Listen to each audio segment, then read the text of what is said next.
So what we have in Rise of the Godslayer is a faction gameplay system where in each of the 5 playfield regions that the players will be able to visit, there are 2 factions.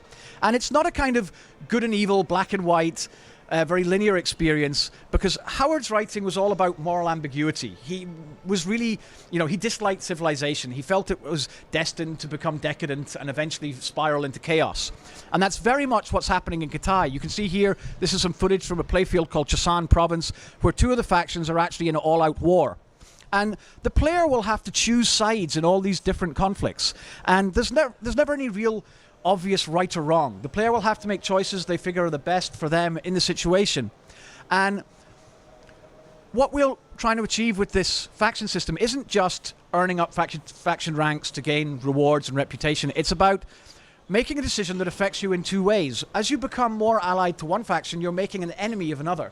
So you have to be very careful about what your actions mean, because it might find that while some areas of the playfields open up to you and new quests become available as you gain more loyalty with one faction, other areas will close off and people will actually become your enemy. So you might find that some cities become inaccessible to you because those people are your enemies.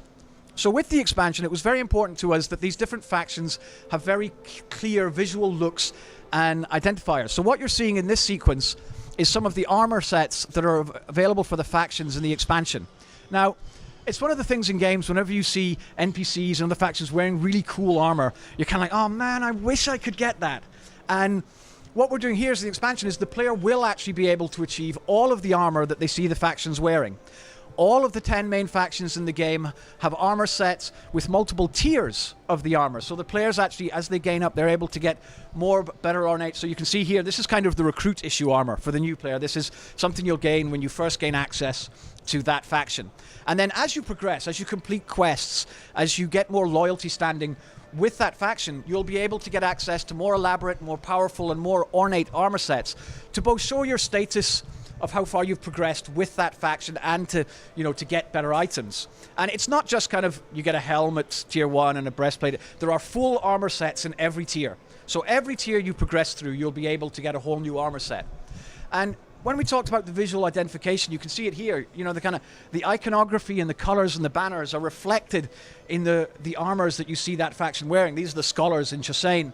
And you saw these guys earlier on the battlefield. They're soldiers in the blue armor. This is one of the mages wearing one of the robed armors. And you can see that the player should have no trouble identifying when they approach a town whether it's going to be friendly or hostile. Because if you've been beheading people from a faction, you probably don't want to go visit their town. These, for example, are the Hyrcanians. They're one of the more barbaric tribes that threaten Kitai from outside the gates. Again, you can see the Great Wall off in the distance. And this allows you to see, the really wonderful level of detail that our artists are able to put into the armors. And they've taken the Eastern theme and kind of fused it with the medieval fantasy setting that we have for Conan and produced some wonderful armors, all of which the player will be able to acquire as they travel through Kitai.